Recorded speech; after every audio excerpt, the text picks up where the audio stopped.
Hello everyone, welcome back to HardReset.Info channel.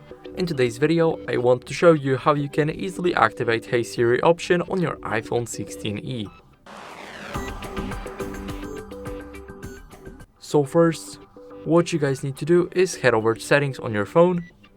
Now here you need to scroll down until you see Siri. Now click here, and now click on Talk to Siri. Here select Hi Siri, or Siri and Hey Siri, depending on your preference. Now click on Continue, and now you need to say this sentence: Siri, how's the weather? Oh well, sorry. Siri, how's the weather?